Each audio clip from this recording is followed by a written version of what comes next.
This is Michael Engel from nydiners.com, welcoming you to our initial voyage down the roads of America, visiting the great American icon, the diner. This trip will take you to Connecticut, more specifically following U.S. Route 1 from Stamford to Stratford, passing through Norwalk and Bridgeport. I hope you enjoy our maiden voyage into the world of video. Our first diner that we stopped at was Curly's Diner in Stamford, and this diner's been highly remodeled and is across the street from a downtown triangular park, which is the visual highlight.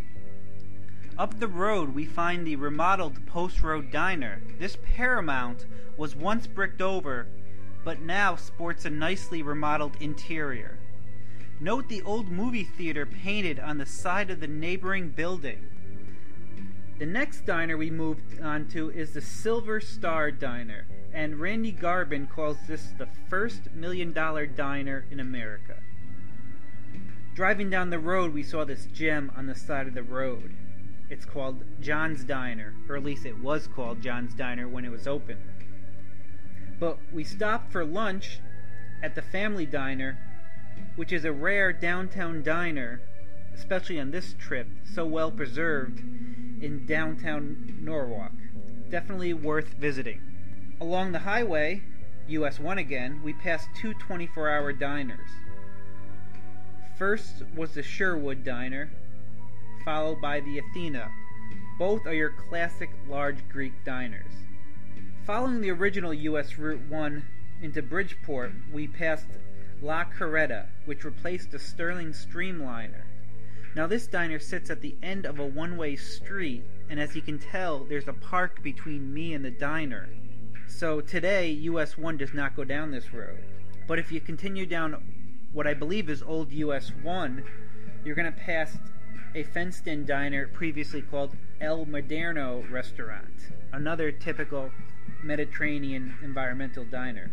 Now I threw in this picture of a motel showing you that there's a couple blocks of Bridgeport that are absolutely in horrible shape.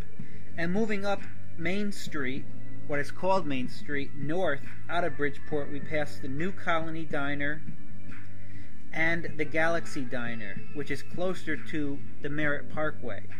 Both are your typical Greek environmental diners. The next diner that we passed in Stratford is a Duchess Diner.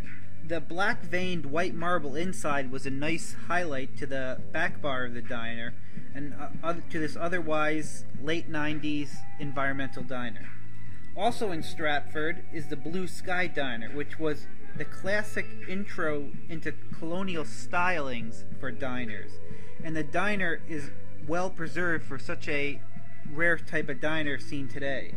But definitely much more nicer to look at for classic diner lovers is the White Diner. DeRaffaelli made some extraordinary looking diners in the 50s, and this is one of them that Connecticut sports. Now it's supposedly remodeled inside. Across the street, diner? Good question. Now the Highway Diner I saw in US 1 on the east side of Bridgeport.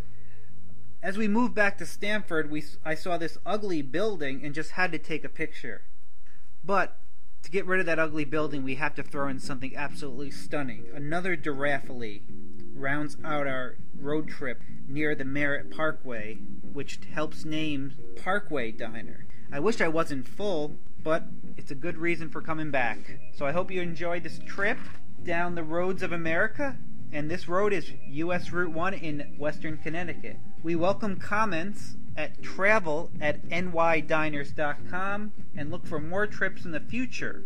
And if you like this, check us out at roadsideradio.com.